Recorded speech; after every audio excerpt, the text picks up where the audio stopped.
All right, she's an investigative journalist specializing in corruption and fraud. And most importantly, and the reason that I have her here today is because she sat for 6 extensive interviews with the man himself, John Sonny Franzese.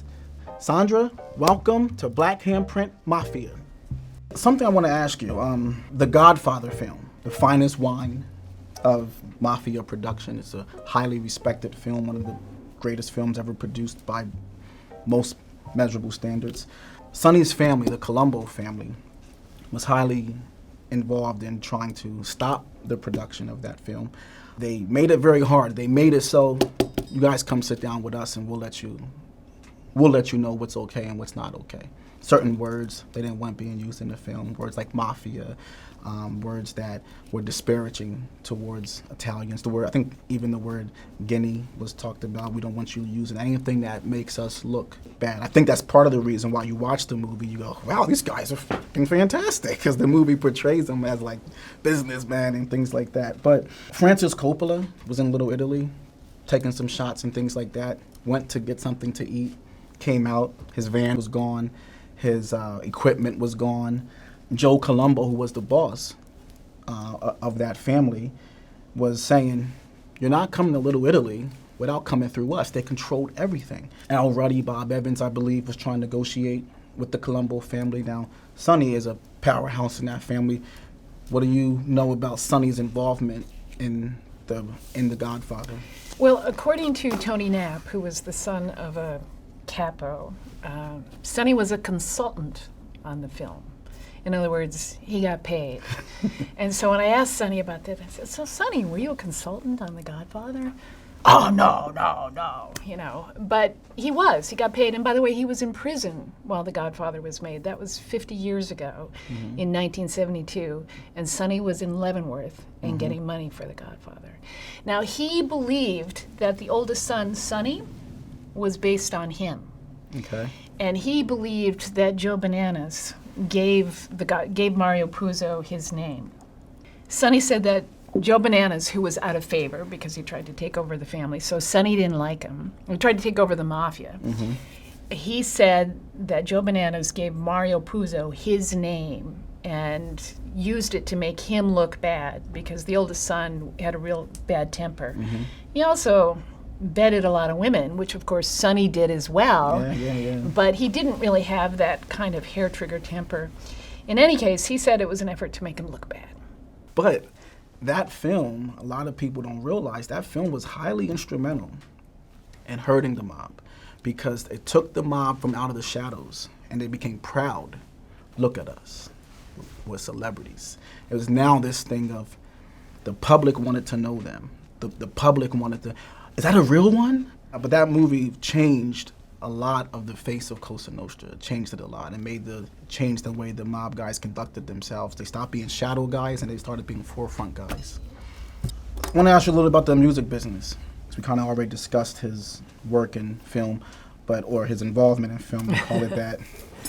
I'm making money on a film while I'm still in jail, and that's masterful. But in the music business, I think he was a silent partner in certain record companies, or had some money in certain record companies. But he seemed to hold what appears to be a fondness of sorts of black musicians. I believe he was part of launching the careers of Sam Cooke, the Supremes, I believe, was another one. And he even credits himself as being the first person to bring black musicians into the Copacabana. Sonny had a thing for underdogs. He really did. It made him a little unusual. And so he always said life is a wheel. You never know when someone's down, you never know when they're going to be up. Did he actually have a genuine love and appreciation for the art? He loved music. He loved the arts. He was a real fan. And don't get me wrong, he was very clear-eyed about making money. You know, that was paramount to Sonny. But he absolutely loved music. And he once gave me a critique comparing Bobby Darin and Frank Sinatra. Bobby Darin was a better singer than Frank Sinatra, in Sonny's view. And he said Sinatra couldn't hit the high notes that Darin could hit. And Sonny talked about one time he was at the Copacabana, and Sinatra was, trying to establish himself and called to Sonny, and Sonny wouldn't turn around. I once asked him, I said, did you know Frank Sinatra? And he said, you asked the question the wrong way. You should have asked, did Frank Sinatra know Sonny Franzese? You know, there's so many great stories about Sinatra and the mob. And the outsiders freaking love this guy. People who are unaffiliated with, but most of the stories you hear from mob figures, they didn't like, people didn't like him didn't seem to like him very much. Well, he was cocky, and he had his own power base. Yeah, he wasn't beholden to them. So, but Sonny always helped Sinatra. Yeah, yeah. He said guys would complain to him about Sinatra. He said, "What do you want? He's an artist. Yeah. He's going to be cocky. Yeah. You made him the way he is." Yeah. The mob feels like they made him. They paid for his studio time. They do feel that way. Yeah, they feel like that's our work. That's our creation there. So one thing about mob guys is they basically think if someone else is making money, they're entitled to it because they let that person breathe. Yeah. That's the basic thing. It's not necessarily what they did. So if they let you live, then they're entitled to a piece of whatever you do. Yeah. So let me ask you, the public that has nothing to do with this stuff, they are very affected by the activities of the mob. The cost of goods and services are inflated because of the mob. If you buy a loaf of bread, you're paying more because that bakery has to pay a little piece back to the mob. The mob corrupts systems that are designed to advance the public's interests. Our political system was corrupted by them. Our judicial system was corrupted by them. Police that are in place to protect the public at times were working for the mob, allowing the mob to advance themselves criminally. All these things hurt the public. Bribes and kickbacks were very common in the mob. If you wanted to build a house or start a business, you had them work with the mob. So the public, not the guys in the upper world powerhouses, but the public, the everyday person that goes to work, takes care of the kids, drives a bus, highly infected by the mob. But the public loves these guys. They're infatuated with them. And they defend them. When John Gotti was in court being tried and was found guilty, the public was outside flipping over the damn police cars, very upset. So why do you think the public is so romanticized by this group that is hurting them? Well, I think that's a very perceptive point, and I don't think very many people bring that up, so I'm really glad you did. Because when I first moved to New York, I was shocked by seeing these mooks around local government, and they're costing me money because they were in gas, and they were in garbage carting, and they were in everything possible in New York, and nobody thought it was a bad thing. You pay a tax, you pay a surcharge to the mob, especially on the East Coast. Mm-hmm. And I think the reason is people don't really put it together. And then the other reason is it's been romanticized not just in The Godfather, but in other movies well before The Godfather. Power and money are intoxicating. Yes, isn't that the truth? Who doesn't want power and money? Yeah. I'd maybe want money, not so much power, but it is. And so I think people just don't make the connection. And even smart people don't always make the connection. No. I deal with it in doing the media stuff that I do. If I say something against a former mob figure, if I even say I think the mob's dead, which I've taken that position. Oh, forget it. But regular people will attack me so hard and say, but there is the public so much protects them, and I almost think sometimes that they see them as everything they wish that they could be. The mob is unfiltered, but beautiful. They wear suits. They're very. Me and you go to work in the morning, or we go live our lives, and we have to. Even if you're in a bad mood, you got to go to work and say, "Hi, how you doing?" You had a shitty day at home, but you go to work and you have to pretend you're in a good mood. You got to treat people you don't like good. The mob is, an organization where they can be what a lot of people wish they could be, with without getting in any trouble for it whatsoever. Well, I think it speaks to a peculiarly American ethos, which is this sort of individualistic, anti-authority push. People like to think of themselves as not being governed by government, and we're individuals and we can do this stuff. But the other thing about the mafia that I think is an important point to make, yes, it's been romanticized, and yes, they talk about how we're men of honor, but it's a terrible life. Oh, God. There's betrayal around every corner. I mean, when Sonny was 103, in a nursing home, in a wheelchair, he'd be looking over his shoulder to see who was behind him. He never, ever could let his guard down. That's so interesting that you shared that, because I was speaking earlier about, after I made a video on Mikey's Scars, he contacted me and we spoke. And one of the things he shared, in this life, he says, your life is not your own. You're a property of, you're property of that entity. There's a public video of him saying that, but he shared it with me privately. But one of the things that he shared with me, even today, if he goes out, has a steak dinner, might go out somewhere, have a drink, and smoke a cigar. And when he's sitting there smoking his cigar, he said, that life had a lot of bad. You kill your friends. The same person, you baptized his kids. It's the same guy that shoots you in the back of the head. But he shared that when I'm sitting there smoking that cigar in my new life, because he's not in it anymore, all I'm thinking about is, I wish I was back home in the old neighborhood with my brothers from the life, smoking a cigar. And, I really trying to go into that world and trying to understand that, because it was so much bad, so much pain, but yet that's where you want to be. And he said, you love the highs and the lows. And I can understand that and appreciate it, because it's the same feeling outsiders have in the world. Last night I had dinner with one of our producers here today, and he shared this great story with me where he talked about the pains of being an artist.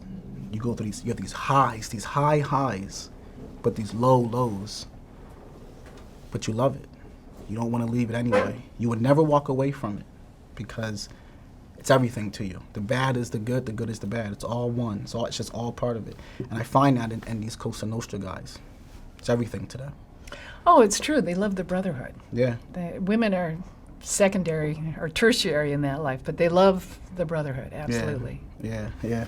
So one of the things that I noticed throughout the book, and you kind of alluded to it earlier in this interview, accountability. All right? I find no place where Sonny was accountable, in my opinion, for his actions. Everything is always, well, he did it, not me. I did nothing wrong. I'm nothing but great. But Sonny, he denied all of his most serious crimes. He claims to have never known the men who were robbing the banks that resulted in him going to jail for a long time. The murder of Ernie the Hawk, he denied anything to do with that murder. He even said, I think he told this to you, the exact quote, "If I did it, I would tell you." Yeah, right. It's not funny. "If I did it, I would tell you. I didn't even know the guy. I never met him. May God strike me dead this minute if I'm lying." Maybe that's why he died a week after your interview. No, he did. I didn't kill Sonny. I never met the man. That's what he says, okay? As far as the Hawk's wife, he says, "She was no good. She's a rat. She was everything you would ever want to call her. She was a whore." That's what he says about this man's wife. But he didn't know her. He never knew her, but he knew she was a whore. Yeah, exactly. All right. He denied the rape allegations. He denied the reasons why he was dishonorably discharged from the Army. And I could go on and on. After speaking with him, all your sit-downs with him, did you believe him? No, not at all. But there was a moment, and I remember reading it. I went through a lot of records for this book. And when Sonny spent a fortune on his legal representation in the bank robbery case. In the bank robbery case, he was convicted of conspiring to rob banks and sentenced to 50 years in prison based on the testimony of these 4 guys. And he, to the end of his days, he denied it. But I remember I was reading one of his appeals, and at this point, he had to write his own appeals because he had run out of money. It was probably in the 90s. And I remember sitting in the archives looking at this letter where he's writing to the judge saying, I'm innocent. And I had this feeling like, maybe he didn't do it. And when you talk to people who've spent time in prison, they'll tell you the innocent guys are the ones who are always writing letters and always claiming they're innocent, the ones who just never stop. And there was something about that letter that made me think, maybe? On the other hand, I think he was guilty of a lot of other things. Mm-hmm. And something his son, Michael Franzese, said, let me stop. Sonny always said, the government framed me. It was a frame job. And Michael Franzese, his son, said, yeah, it was a frame job, but Dad, they didn't go after you because you were a priest. They targeted you for a reason. Yes. And he was the guy. Think about this. In a single year, 4 different law enforcement agencies went after him. The Manhattan DA, the U.S. Attorney, the Nassau County Attorney, and the Queens District Attorney. 4 prosecutors in 1 year? I've never seen that before, or since. My understanding of that life, most of the criminal activity was regulated. You didn't have a lot of guys who would have had the ability to even go rob banks and get a big profit without turning something in. A lot of the territories, especially in New York City, they were drawn like districts. You're so right. This section is mine. This is the Lucchese's, the Bonanos, the Genoveses, the Gambinos, and criminal activity was governed by the commission. Even to cross into someone's territory, a phone call had to be made. And this was organized crime. It's not gang culture. I always talk about that. If there's a capo in Bensonhurst, Brooklyn, and then you have a guy in Howard Beach, say, or Queens, and he knows that, hey, there's a guy with a safe in the basement with 100,000. It's a good score. Scores are always a whisper down the lane. Hey, I know a guy that has 100,000 in a safe in Bensonhurst. But you're a Queens territory guy. You go to your capo, he makes a phone call for you. He calls the guy who controls the Bensonhurst area. Hey, is it okay if my guys operate over there? Tell your men to stand down.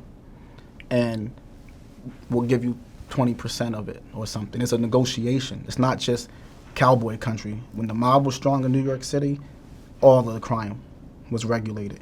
Do I think Sonny was in there saying, give me your fucking money? No, I don't think that's what he was doing. But did he probably benefit from it? Was money being kicked up? Probably.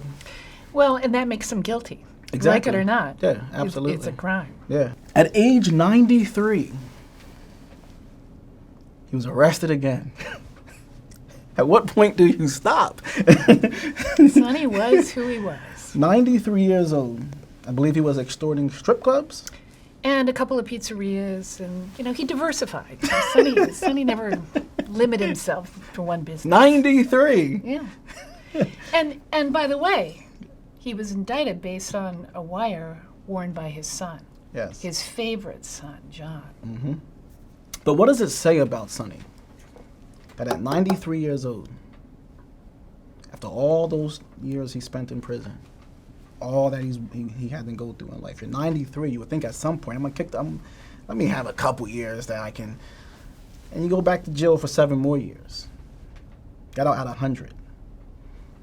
What does it say about Sonny that at 93 years old, you're still doing this stuff? Look, people like to do what they're good at. And Sonny was good at extortion. And Sonny really believed in finesse. Mm-hmm. His whole method of extortion was very smooth. Mm-hmm. He would make friends with the club owner. Sonny was very charming, a great storyteller. He would move in and start working on the guy, make him his friend. And the club owner would think, this is great. I know a powerful guy. Then a few weeks later, some thugs would show up in the club, start breaking it up, and this poor guy thinks, oh my God, I gotta call Sonny. Yes. And of course, you have to pay him. Yeah. And Sonny doesn't come cheap. Uh-huh. And the owner would never know that those thugs were sent by Sonny. That, he thought, was finesse. But one other thing about that, about being 93 and being indicted based on a wire worn by your son, I read those transcripts. Uh-huh. And one of the saddest things was Sonny was doing these jobs, trying to line up these clubs to set up his son. His son John had been a drug addict for many years and lived on the street. And Sonny was trying to set him up in life before he died. Yeah. It's a really poignant moment for me. Yeah. And very, very sad. Because with everything we say about these guys, they're still human. They still feel something. Yeah. Yes, absolutely. But how was he had kind of an interesting reaction to finding out about his son wearing a wire against him. Well, the way John tells it, and I did interview John Franzese, who was in witness protection, a program that was started because of Sonny. Yeah. John said that when he got on the stand, he looked beaten. He just looked completely crushed. His dad did? Yeah. Okay. And then years later, after John signed himself out of witness protection because of a story I wrote, in fact. Mm-hmm. I wrote a story about Sonny's release from prison at age 100, mm-hmm. and it circulated on the internet, and someone said, I know where he is. I know his name, Matt Pezzarelli. And the U.S. Marshals called him up and said, we got to move you now. And John had been debating about leaving the program because he liked where he was living and he liked his life, and he decided to leave. So after he left the program, he decided he needed to go back to the nursing home and talk to his father. And it had been years since he had testified. It had been probably 9 years, 10 years. And he goes to the nursing home, and bear in mind, John has HIV. He used to be this big buff bodybuilder, you know, mm-hmm. He took steroids. And he's gotten a lot smaller because he's not taking steroids anymore, and his face is worn.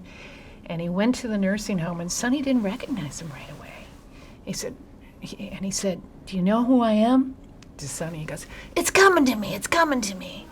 And he said, Dad, it's John. And he said, John, oh, it's great to see you. And then he said, why'd you do it? Wow. And John said, I wasn't testifying against you, Dad. I was testifying against the life.